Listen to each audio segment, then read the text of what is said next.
Zdravo svima, dobrodošli na kanal Kuhaj i peci. Danas za vas pripremam jedne krasne pogačice za doručak. Onako jedna vrsta lisnatog tijesta, polulisnatoga, hajde da kažemo, nećemo baš toliko vremena potrošiti. Zašto? Pa svi žurimo da završimo doručak i da idemo dalje ili šetati ili za obavezama. Tijesto možete pripremiti navečer, umjesiti, ostaviti u frižider da nadolazi do ujutro i ujutro začas razviti, uraditi sve ostalo što ćete vidjeti kasnije u nastavku videa, te vas pozivam da ostanete do kraja. Naravno, treba će nam tu i malo maslaca. Maslac možete navečer izvaditi da stoji na toj sobnoj temperaturi do ujutro i onda ga iskoristiti, bit će vam puno lakše zaraditi. Ja sam sada izvadila iz frižidera ovaj komad, pa ću staviti malo u mikrovalnu, samo malo da se zagrije, da se može mazati. Dakle, ne treba nam tečni maslac rastopljen, nego onako fino mekši da možemo da mažemo tijesto. Idemo mi za poslom. Dakle, ovdje sam ugrijala mlijeko, u njega ćemo dodati malo šećera i dodat ću jednu supenu kašiku kvasca. U toplo mlijeko polako, ali mi rada šta ne bi Zijana napravila, ko će ovo pokupiti sitno. Evo ovako jedna supena kašika kvasca. Promiješajte i ostavite da se aktivira. Ovamo u međuvremenu idemo dalje za poslom. Tu nam je kvasac, ovo je jogurt. Tako da pola, malo ovoga, malo onoga. Ovdje ćemo ulupati jedno cijelo jaje i bjelance. Ovo žumance će nam trebati za premazivanje. Ups, ovako. Ma i ako ispadne vala, ganjat ću ga. Njega ćete pokriti i ostaviti negdje sa strane da ne bi padalo prašne po njemu. Jeste nekakvi, niko ne kaže, Almira, gdje ti je sos? Sreća, pa sam se sjetila, tijesto ne bi moglo da nadođe bez soli kako treba. Treba nam ovako jedna, ajde kažem čajna, ovo je malo veća kafena kašika soli. Sada ćete ovo dobro da umutite. Dodat ćemo jogurt. Vidite kako se kvasac aktivirao. I još dole izlaze balončići, onako vrlo simpatično. Dole mi je ostao mali komadić. Jao, baš se nešto danas umjetnički nastrojena. Gledajte kako je to priroda lijepo iscrtala. Nemam ja to kad čeka da on iskipi meni pa da poslije još moram i čistiti. Sada ću ovo fino lagano dodati u ovu smjesu. Lagano promiješajte. Nemojte da uništite ovo malo ovih aktivnih što su se stvorile. Sada ćemo dodati samo malo brašna. Tako, da napravimo jednu tu finu smjesicu. Da se taj kvasac sa brašnom aktivira i onda nam je puno lakše zamjesiti i brže će nadoći. Evo, ostavila sam nekih 5 minuta. Vidite da su se počeli stvarati balončići. Sada ćemo da zamijesimo tijesto. Dodat ću pola ove količine brašna.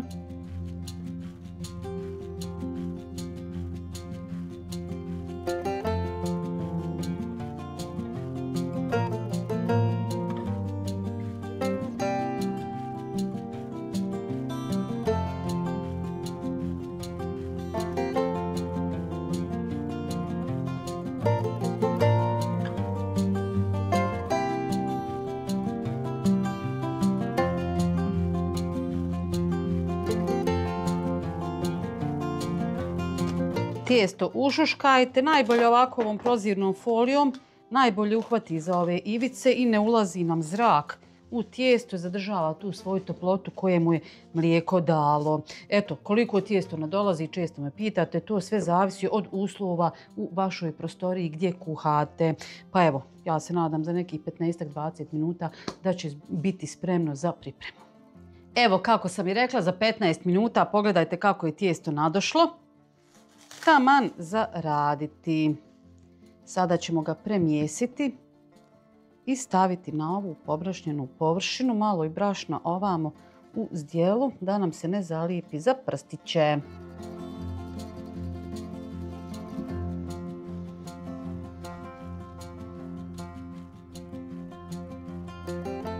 Tijesto samo malo pobrašnite i razvijte.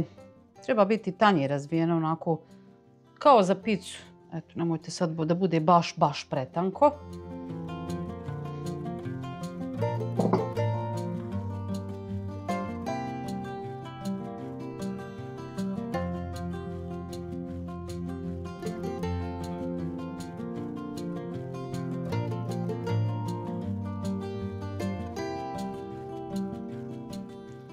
Sada ćete namazati tijesto.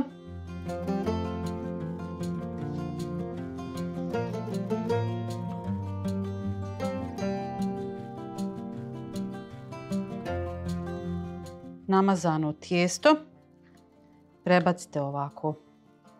Napravite jednu kocku. Slobodno ga razvucite, ništa tu njega ne boli. Evo, ovo je čak i puklo malo.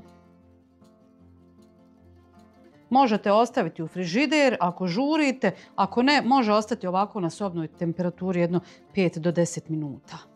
Evo, vala da vam pravo kažem, nisam mala kad da čekam, imam jako puno obaveza i stavila sam tijesto na nekih 4 do 5 minuta u zamrzivač. Ništa mu neće biti, evo ga fino se ohladilo, nadamo se da se i puter stisnuo i ništa od ovoga nije obavezno, ali zašto ovo, ovo će mi trebati ponovo, nemojte gužvati ovo, zašto ovo radimo? Zato što će nam biti lakše razviti kada imamo maslac unutra na tijestu i mislim puno je ljepše i ugodnije.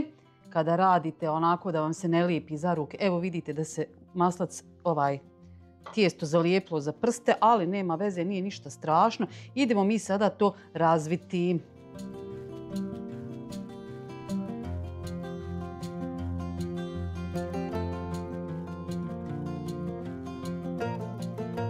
Malo brašna da nam je lakše razvijati.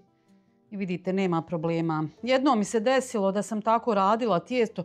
Znate kada žurite, pa sve bi vi mislite, ma bit će to super, ma šta je to, ma nije to ništa, hajde. Međutim, tako sam jednom radila tijesto za neke kiflice, baš smo žurili, išli smo negdje na izlet. Ima tome je par godina i ja sam tako namazala taj maslac i da razvijem to tijesto. Onaj maslac curi ovako kroz ovo tijesto, sve je bilo okolo masno i lijepi se za mužomlat. Ja ću još razbiti šta ovim. Tako da puno je lakše ako se malo tijesto stisne i taj maslac se unutra stisne i onda je super za raditi. Ovako dobijemo neki odokativno kobajagi kockicu, pravougaonik, šta li već. Opet nanesemo maslaca. Kod mene se ovaj maslac rastopio na ovoj sobnoj temperaturi dodatno. Zato tijesto tako brzo naraste. Maslac sam, evo, vidjet ćete, podijela na 3, ajde da kažem, odokativno, jel? Na 3 dijela. Prvi smo namazali, ovo je drugi, ovaj treći ide finalno, vidjet ćete kasnije. Ovo kada završim, ja ću to opet fino zamrzivač jedno 4,5-5 minuta. Nemojte nikom reći.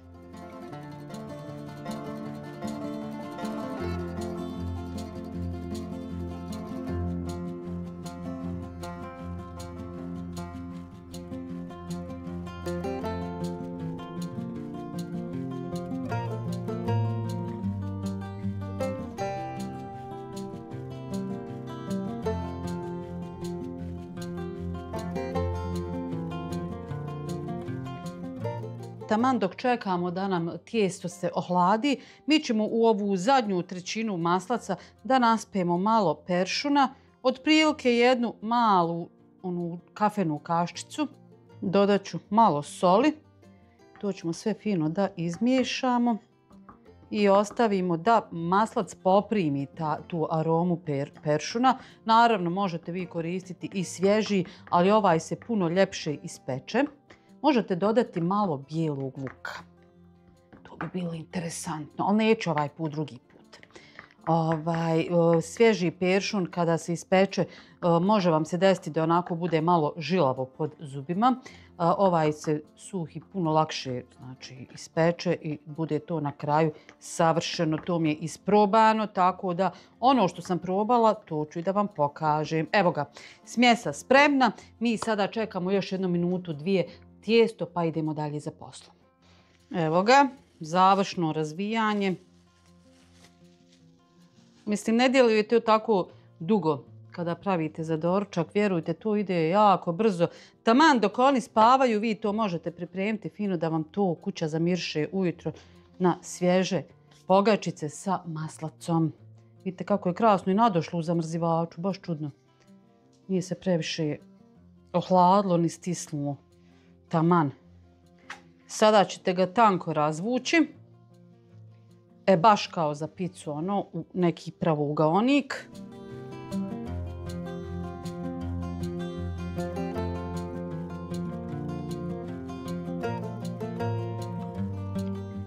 Mužomlat nam više ne treba. Sada ćemo preostali maslac da nanesemo na razvijano tijesto.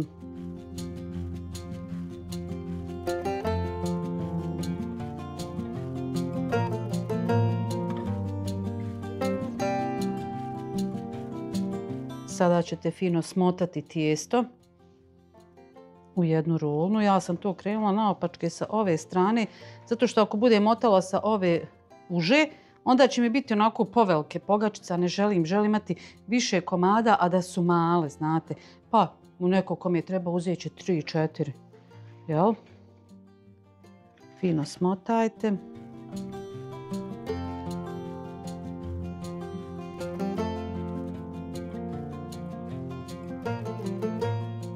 Vidite ovu ivicu, ovo sve ovako stisnite.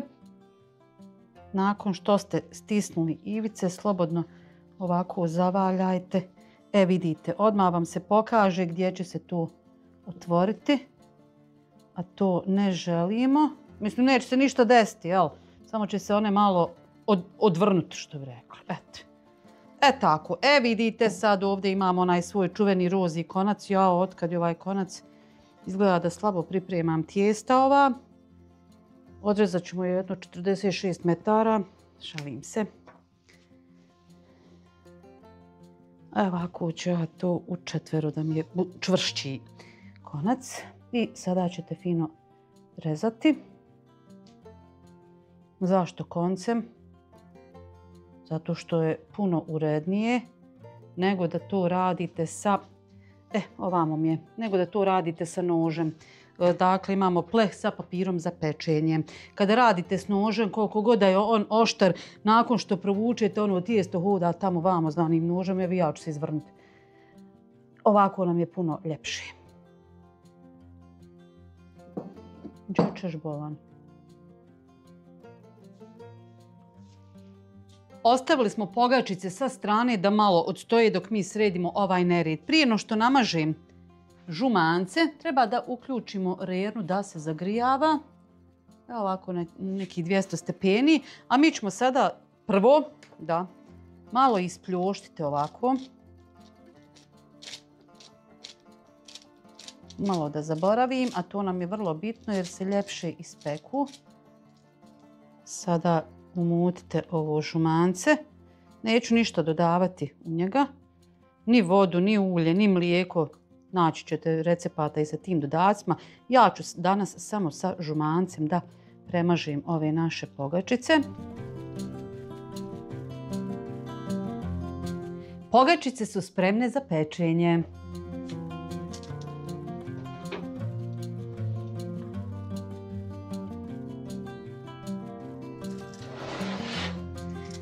Evo ih. Eto, komotno mogu reći doručak spreman. Pogledajte. Vidi se svaki ovaj list što smo namotali, što smo razvijali. Morat ćemo malo da sačekamo pa da vam pokažem kako to izgleda onako pod prstima, fino hrska, ali sta se. Eto, to bi bilo sve za danas. Ako vam se recept dopada, prvo isprobajte. Lajkajte, prijavite se na moj kanal ukoliko to niste, pa se gledamo opet. Ćao!